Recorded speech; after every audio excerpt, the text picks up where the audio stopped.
Middleman. Let those who have stolen our commonwealth return the loot. We want to develop this country. Is democracy working for Africa?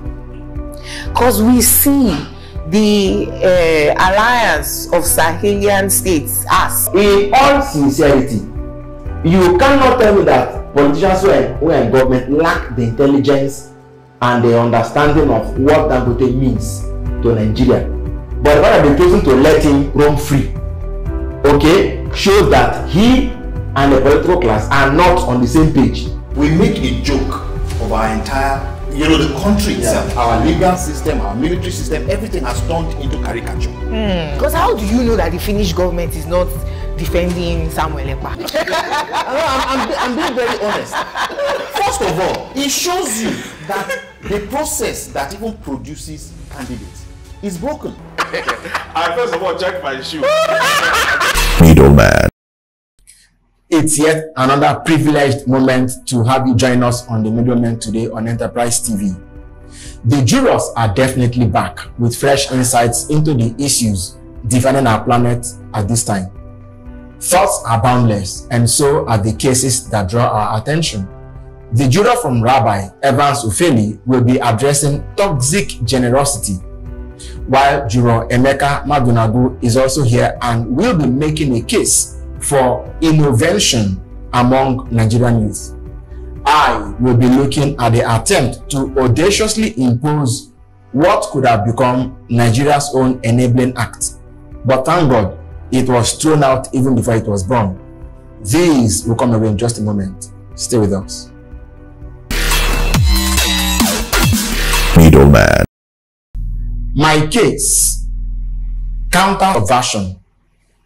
The Speaker of Nigeria's House of Representatives, our lower chamber of parliament, has bowed to pressure, withdrawing an obnoxious bill he initiated to curtail the civil liberties of Nigerians.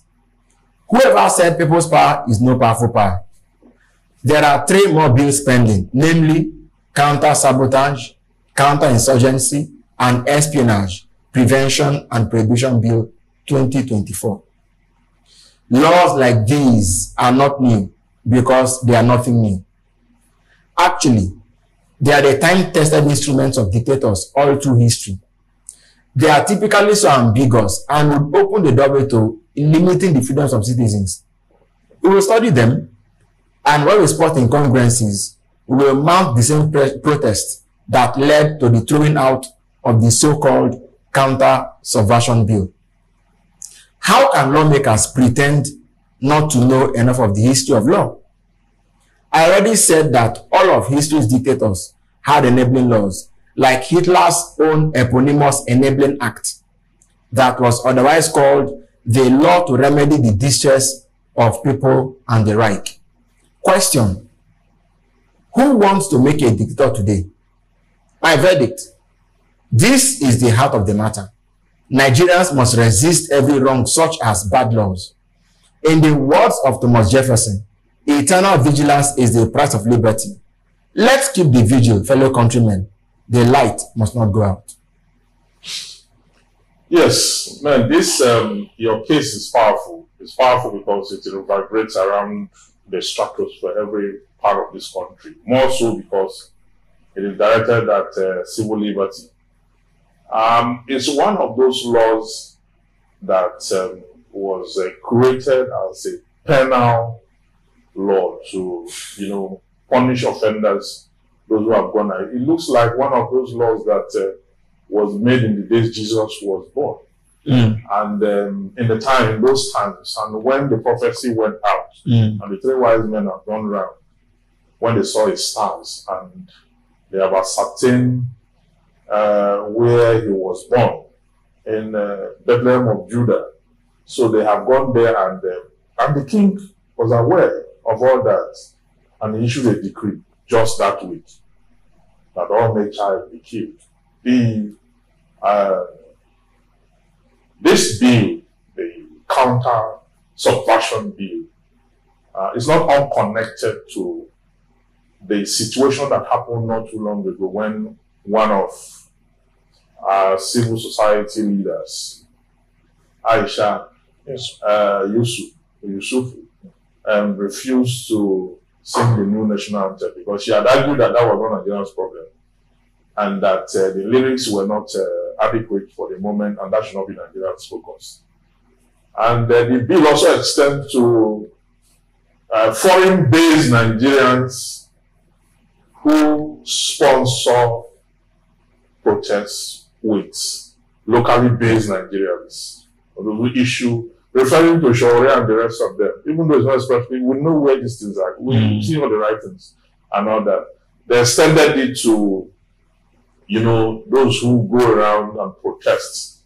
They didn't use the word protest, but we could see the handwriting there that it's about curtailing the rights of Nigerians as predicated in Section 4 of the 1999 Constitution. So the bill is one that has to be withdrawn. And thank God the Speaker know that this bill was heading nowhere. I mean, the other ones left, the counter-sabotage bill, the counter-insurgency bill, and the espionage prevention bill. Those ones are actually viable. We know that, and we know that the issue of espionage is springing up now because we see some persons raise a Russian flag the other time. And there's also a Sahel somewhere ahead of us. So there's a need for those issues, those bills to come to play. The insurgency one, we've had it all the while. So, I mean, we have the Terrorism Act already. This one will supplement that. And the one that has to do with sabotage is definitely connected to people who destroy things during protests and those who deliberately sabotage public infrastructure and the nation's identity across the globe. It is fine that we have 3 left, and those 3 should, at least, they have a lot of advantage. But the one that has to do with,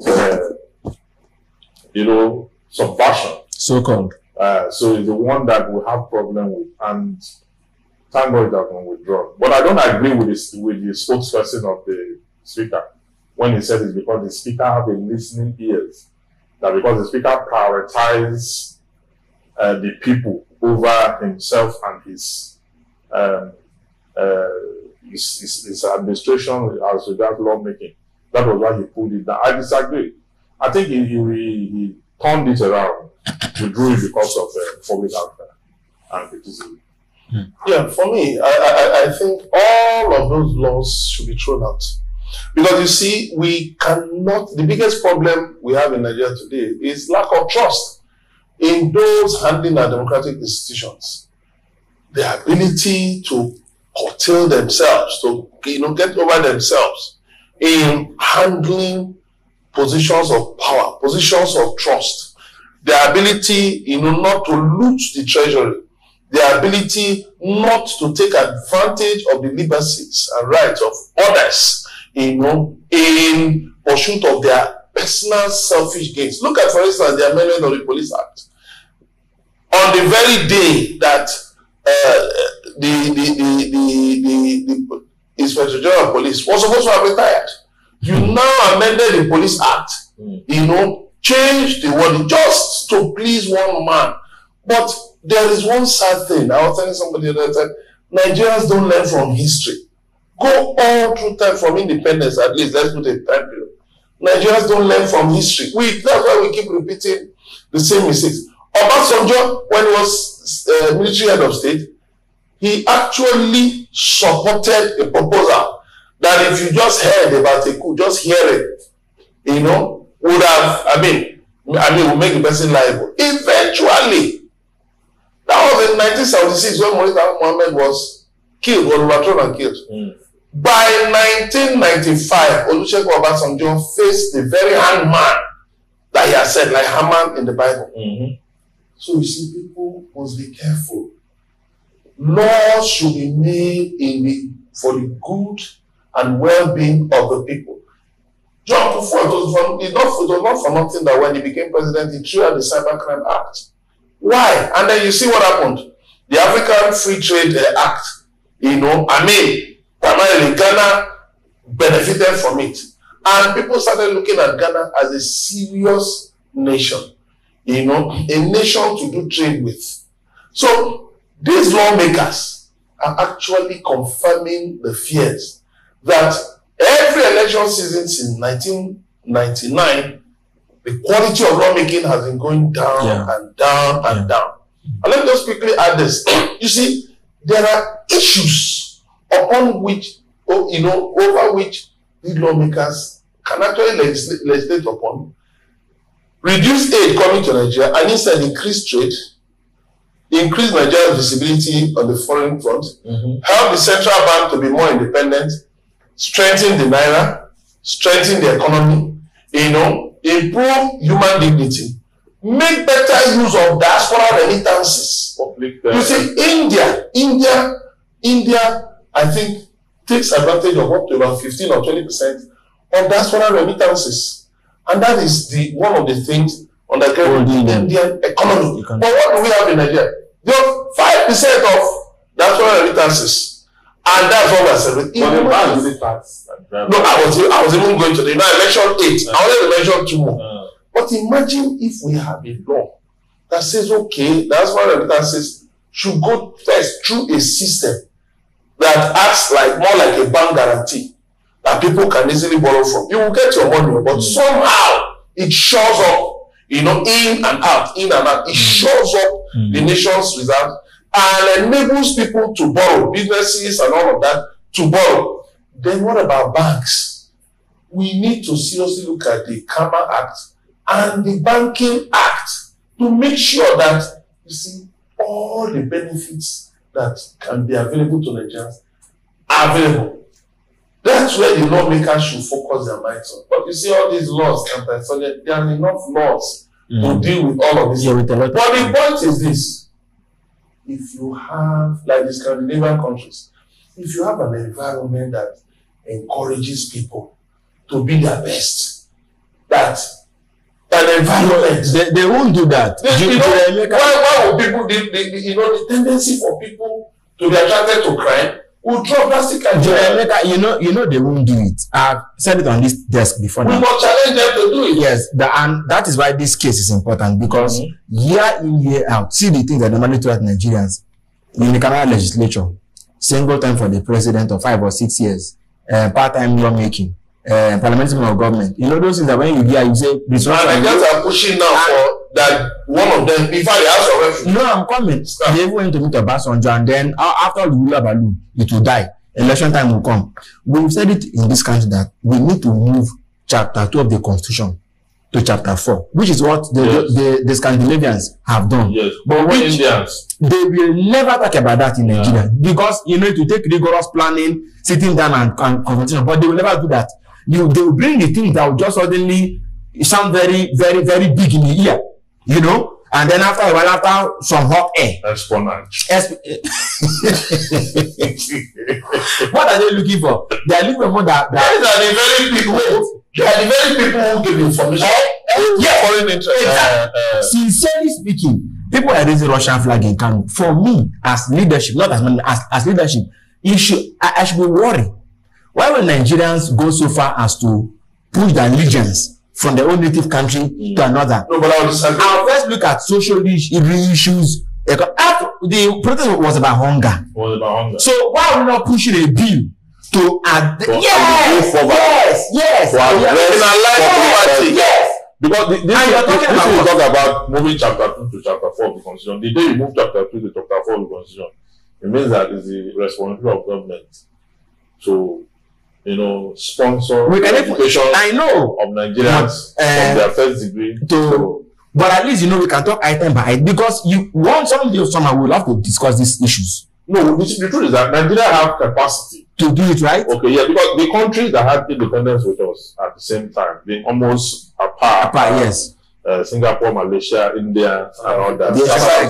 Yes. Now you see those in South Africa, there is justiciable. You can go to take government to court to say that government must, do certain things. Did you ever hear about Brazil? I couldn't believe it. So, Brazil. No, these are economies. You may not have seen them making first 5, but they are considerably doing well. Like focus is in their own state. The essence of the SDG goals The essence of the SDG goal is to localize, all these issues that surround the environment, education, energy, and the rest of that, is to pool resources. That's why, if you look at STEP, you see the funding that goes there, and the counterpart funding from the states and all that, is to push that UN agenda to make sure that people don't have to leave their villages, but that you can actually localize the reach them from environment to everything. You can actually reach them with education to dissuade them from polluting the environment, from open defecation, from all those issues that affect society. You understand? But we're not even, when was the last time a governor made a speech or a president made a speech that referred to the SDG goals? It was only Peter Obi that did that during his campaign. Consciously. Yes, that's what they applied in Anambra State for education when they brought in computers and all that. And the states, the students there, they moved. We could see the impact in the WAEC, in JAM, and all that. So why can't this government address the need of the citizens? Why would they always focus on their own need as against the need of the citizens? That's the question we're asking. Well, if there's one thing we've all learned from history, it is that security laws that aim to address security issues and so on are never really progressive in nature. At all. They are not intended to go the long haul. They are just there as interventionists. The real issues that will make Nigeria go forward are progressive laws. Like we said, social rights, economic rights, women's rights, technological advantage. These are the things that we should be looking at for the future, and not some innocuous counter subversion bill when they've been subverting our will for a long time. That is the people's will. Anyways, when we return, Juror Evans Ufeli, the juror from Rabbi, will be talking about toxic generosity. What does that even mean? Stay with us. Middleman. My case. Now, a litigant brought this before me, and because this case is already far, there's a need to give a ruling to that effect, to deliver same, and it borders on a very strong human angle area. Toxic generosity. Everyone talks about toxic masculinity, but nobody talks about toxic generosity. If you give something once to someone, they will appreciate it. If you give something twice to someone, they will anticipate it. If you give something 3 times, they will expect it. If you give something to someone 4 times, they will become dependent. Especially for those of us who came from nothing. The desire to give to people around us is almost impossible to avoid. It both fits our need to be seen as accomplished, and we genuinely think it will help. Unfortunately, it doesn't. You see, the more you give, the more they need. The more they need, the more they take. The more they take, the lower they go. Until you find out that you've become their enabler. My verdict: love is golden, and so is mercy. Giving is a blessing in itself, and from it should emerge no wrong, such as indulgence. Not once, not ever. I shall go to Rabbi again. Wow. This is a deep philosophical inquiry into the heart of people, into the heart of The more men. they take, the more. Yes. So giving, some say giving is living, and you don't have to. You know, I mean, for those who have learned to embrace giving as lifestyle, you don't have to have in abundance to be able to give to others. Yes. So giving is an attitude. You will give. But then, when giving, has the potential to disempower the person that is in receipt of your benevolence or generosity. It could pose a moral conflict in one's heart to say, should I continue giving or not? I know people have said, instead of giving them fish, teach them to fish.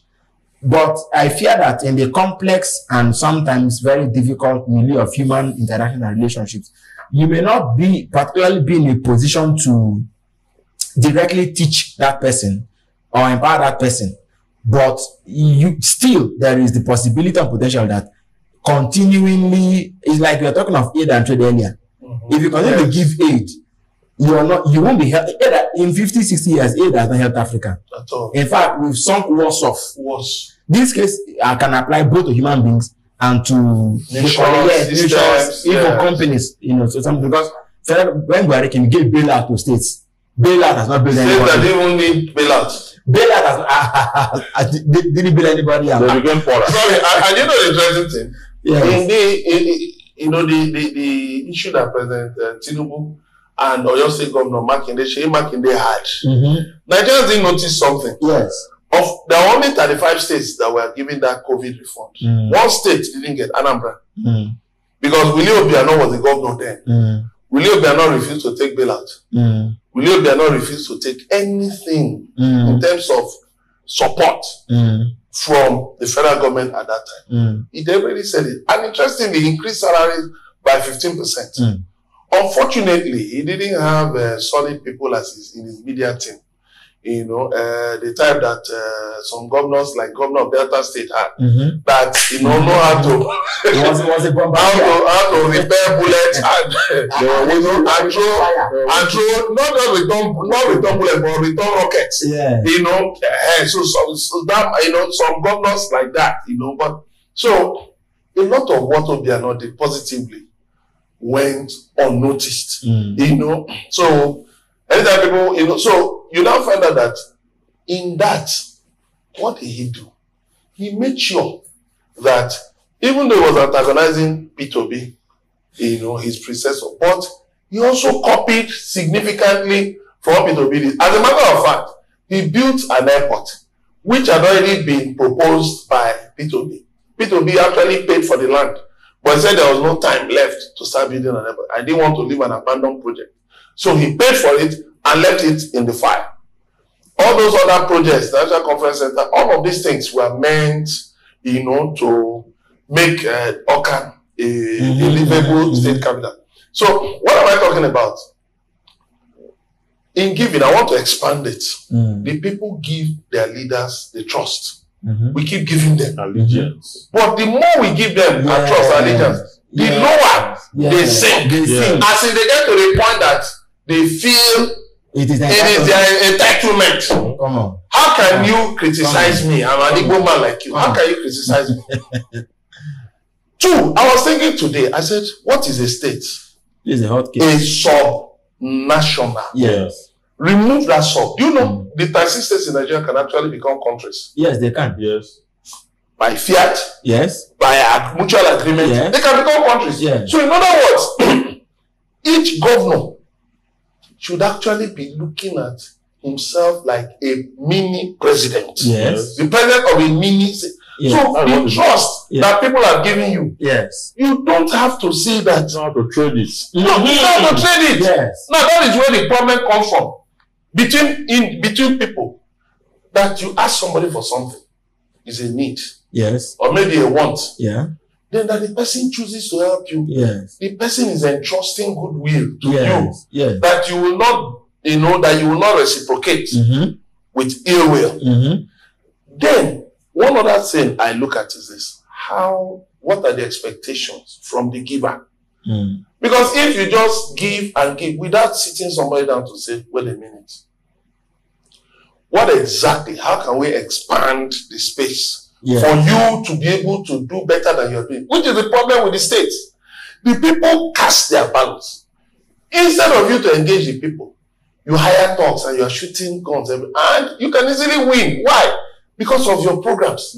I think what you are saying in essence is that the people need a new kind of social contract. Yes. One that after donation of allegiance, before donating your allegiance, you need to have hard talks with those aspirants, or those who eventually emerge as governors of state.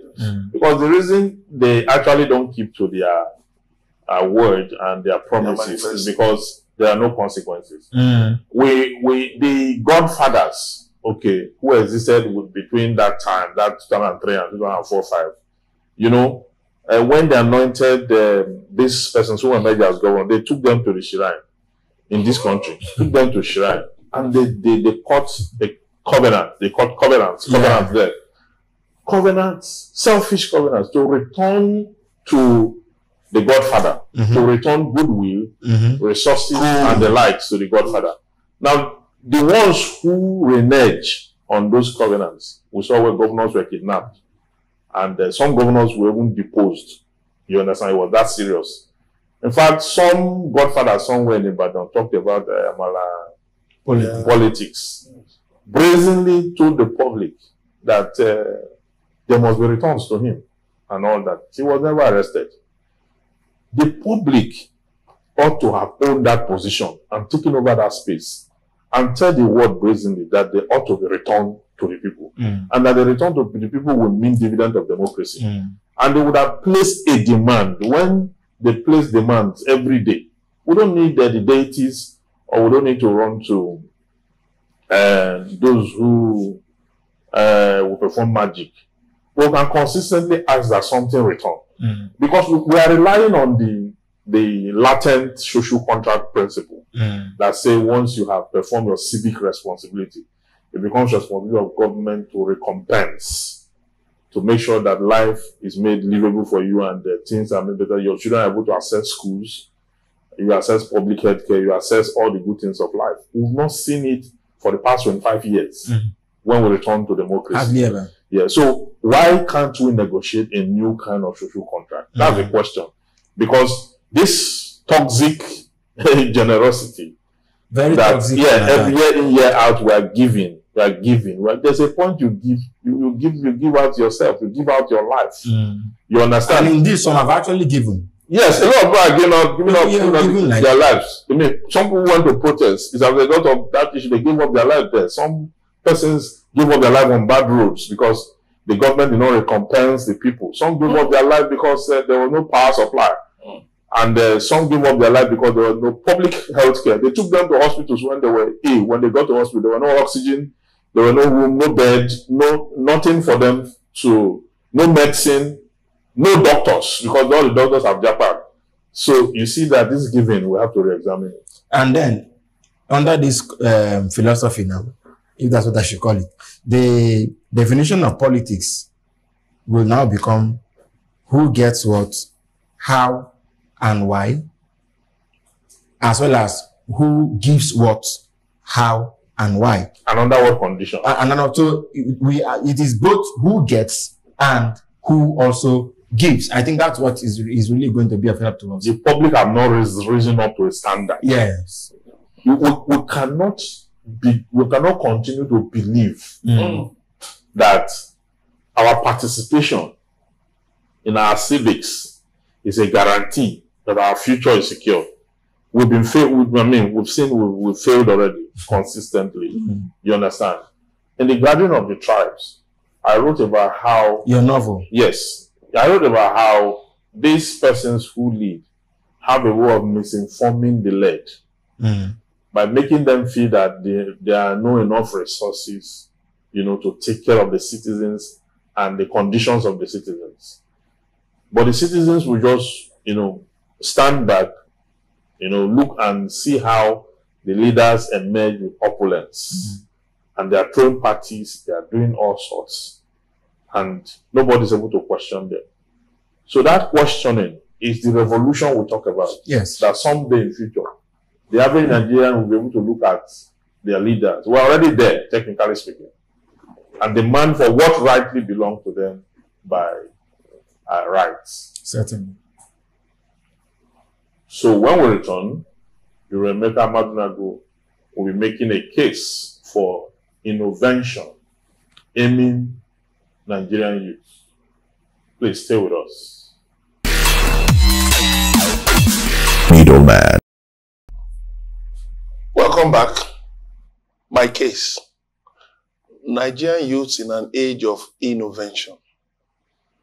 I have a simple message for Nigerian youths. It's time to take the lead and launch into what I call innovation. Invention and innovation. Nigeria is seriously troubled by various challenges, but the good news is that as societies surmounted theirs in centuries past, we can too. I was moved to check the average age of great inventors of the 19th century and found that they were mostly under 50s. Through inventions, scientification, and industrialization, the great societies of today moved from smallholder farming to large-scale manufacturing. Life expectancy is much better today than in times past. There is more information available to humankind today than in past generations. So, Nigerian youths must buckle up and roll out more inventions and innovations to move us beyond subsistence and artisanal existence to postmodern living. There are enough problems to use as a driving force for innovation. My verdict. To build transformative lives, we must be ahead of the age of our problems. In other words, we must think far into the future, beyond mere ameliorative prescriptions to groundbreaking solutions to our challenges. All the usual excuses will suffice to hold our youths back, but the greater will to tear down the barriers holds a more enduring promise into the future. Nigerian youths, it's time to arise. Very well. This is a call to, duty to all Nigerian youths. Like you said that we must move ahead of the age of our problem, meaning that we must be sophisticated enough to rise above the age of our problem. And that is to say that we must be thoughtful, we must be solution-driven, we must be innovative in this day and age. Because why? To whom much is given, much is expected. The level of information today we have, just having an Android phone, you have a universe in your hand. Having an Android phone is an access to information and all that. So today, it no longer matters whether you went to university or not. As far as you can read and write, you can always tap into green areas, breakdowns, and come up with, innovations that, we keep our society, livable. People are studying in different areas. Today, we're discussing about the law and space.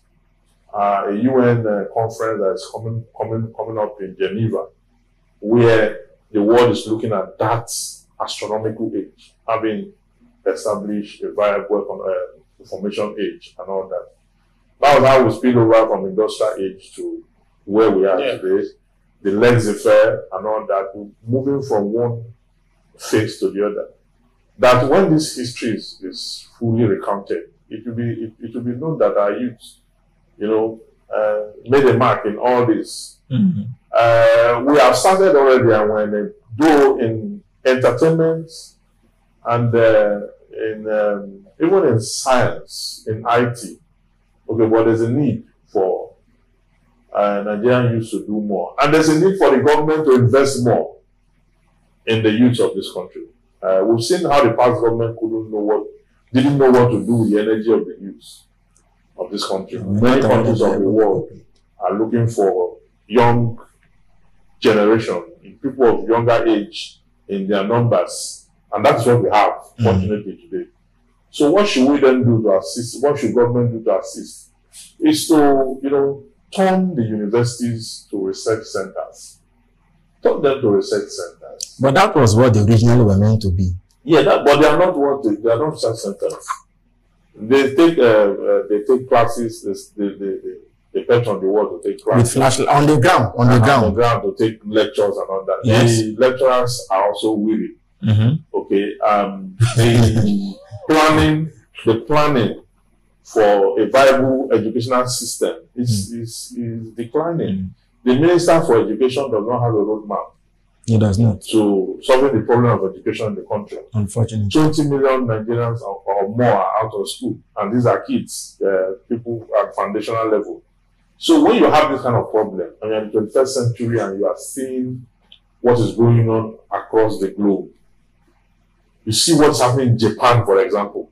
Every Japanese, every child in Japan is not only taught subjects, he is taught how to behave, he is taught how to live in society, he is taught how to cross the road, he is taught how to do everything. Ethics. Yes. So our government needs to establish programs. The Ministry of Education, all the ministries that has to do with public service, they need to do something. They need to meet this youth halfway. You know, this matter is really, really deep, because we need to walk back from culture, actually. We was talking about Japan. The Japanese, we saw what they did at the World Cup. Like Japan, like Germany, sort of, the level of organization, sophistication. Yes, you know. And cleanliness. Yeah, no, that's where I'm going. The organization. They are able to organize it to do basic things. Yes. Like they are finished watching the match, then they clean up the whole place. The Germans are like that too, you know. So, and when you think of America, you think of Germany, you think of France, you think of Singapore. You could almost define them in single words, which that speak to their values. German manufacturing can be defined by a word like durability. I know of people that will never drive any car that's not made in Germany. You're wasting your time with them. Anything they want to do is Germany first. You know what I mean? In Germany, villages hold competitions on invention. Okay, you guys have made a ball. Let's compare. And they've done this for centuries and years. So it is ingrained into them deeply that anything, and Germany thrives on space. Anything Germany makes, cars, whatever it is, even the television screens. If you watch an American monitor, for example, the CNN, you know, they pack a lot of text, videos, but on a German screen, there's a lot of space. If you open a camera in Germany, if you move the bonnet, the engine area, there's a lot of space. They like spacing things because maybe for them, I mean, in a German company, there are people, they employ who they call philosophers, whose work is to think for the company. Yeah. So this is who they are. Like I said, it's cultural. Yeah, yes, it's from culture that, you know, they work it into whatever it is. So some people have become industrial societies. Singapore, for example, was born in a man's mind before he bettered it into a nation. Yeah. So Nigeria must also think, how do we go? It was the only person I've seen that had a program. Yes, and die. The only person I've seen, modern France today, their high school system was taught and created by Napoleon Bonaparte after he overthrew the directory in a coup. You know, so now you look at Nigeria, for example. The question is, how exactly, what do we aim to be? And even if we say innovation, which is innovation and invention, our youth, you need to go back to where Africa stopped inventing, even if it was in the 14th century, because that's who we still are. Our traits, yes, our thinking. That's the walking back. Yeah. So So we walk back and say, okay, where are we? Where are our ancestors heading? Because that's why we are still heading, even if it's been truncated. But we need leadership that understands the place of history, the place of black civilization, the place of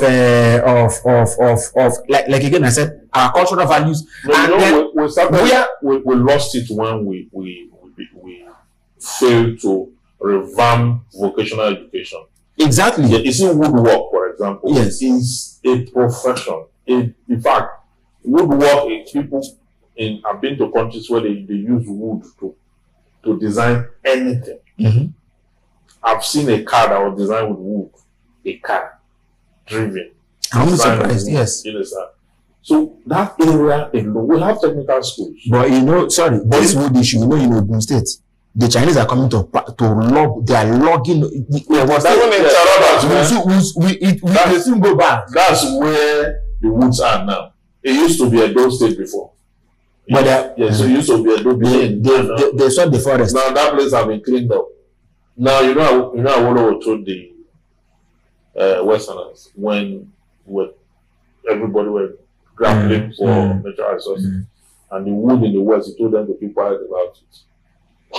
So for today's day of reckoning, that to focus and now move. And the thing is that federal government does not really administer these lands. The state government that administer it, they administer most of the time land in the cities.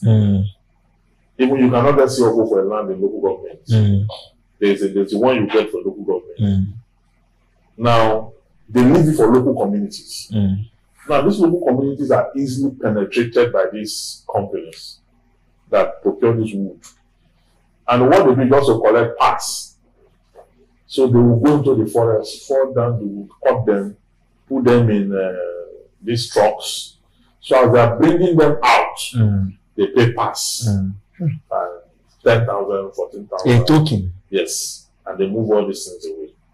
So there's no conscious. And then send us back things like tables, chairs, we buy expensively. We buy very expensive. With foreign exchange. We buy very just walk into any of the life mates or and go and look at the prices of furniture. These things were taken from Africa. They take them over there, rework them, recreate them, make them very fanciful. Then we buy, because we have refused to develop the education behind woodwork, so that we don't need anybody to come harvest them here. We can harvest it here, model it and send it to them and export it. But we don't have one technical school, no technical school. Where will you get the teachers who will teach woodwork?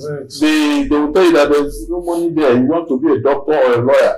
If you're not a doctor, your son is not a lawyer, then you didn't go to school.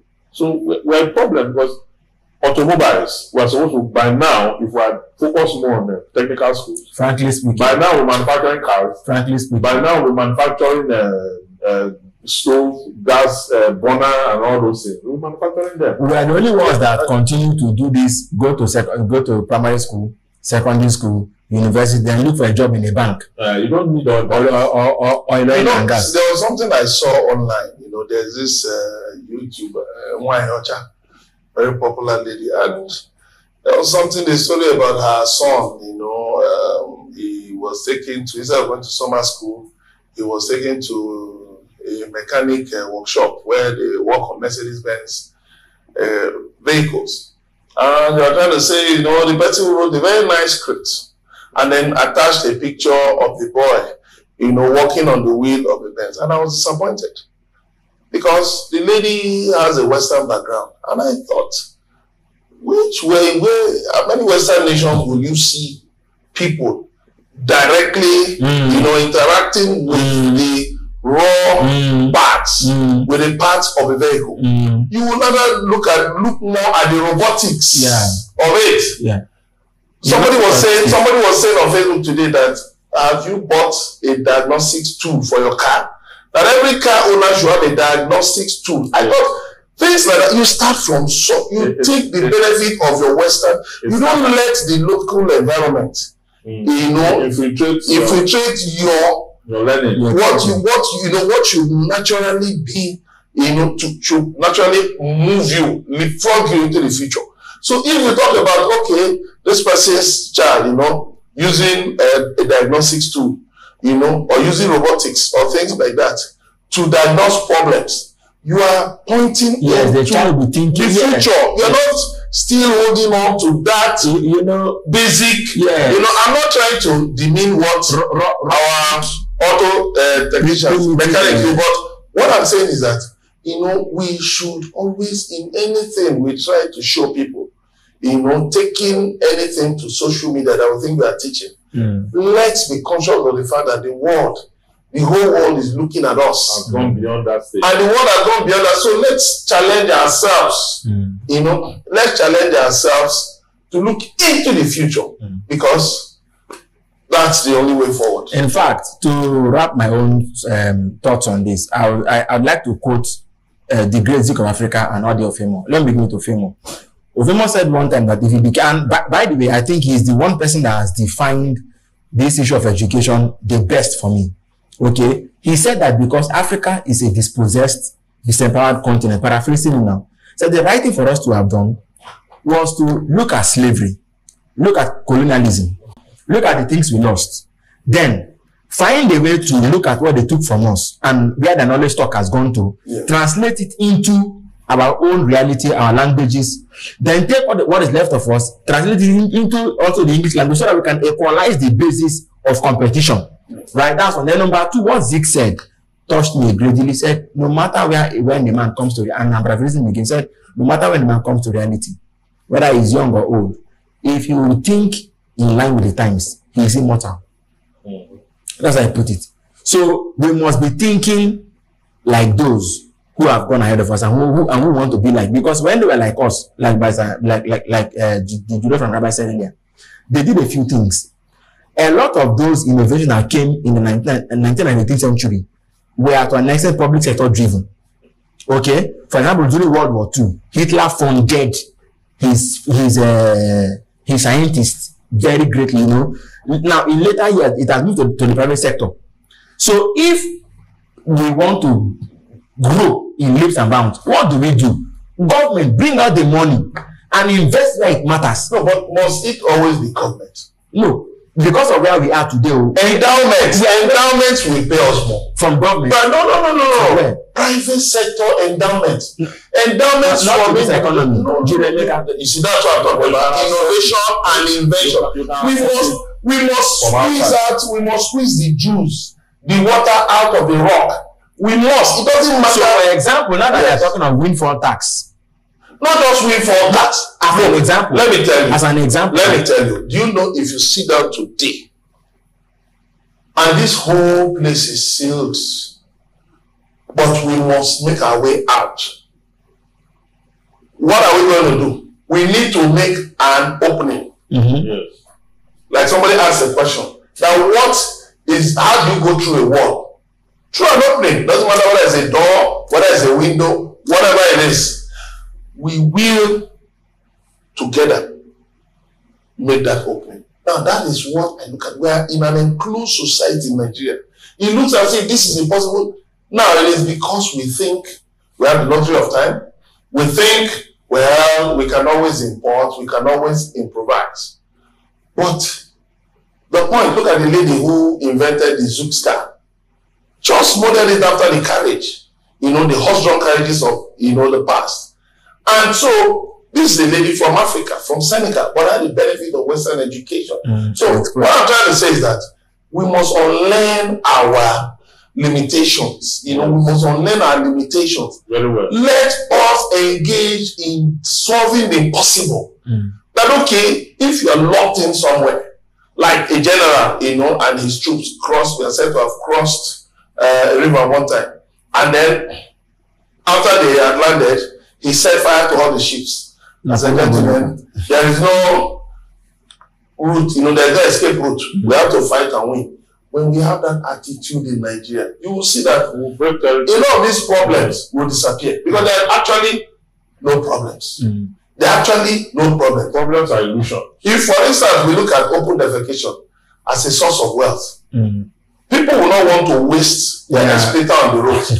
Yes, they will sell it. They will sell it. And you know what? Government will provide public toilets. You will provide train people. Where you will put time. Yes. I believe that one of the sources of providing jobs and wealth is through public works. I keep saying public works. Government bringing the money. No, not just government. You and I. Let's start from you.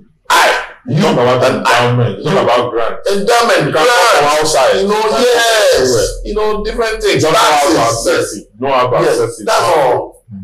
Sources. So, well, it's been an interesting time on the Middlemen today. That'll be all. But please join the conversation. And why not? We are Enterprise TV 7 across all social media platforms. And please don't forget to subscribe. Until we come your way again, it's bye-bye. Middleman.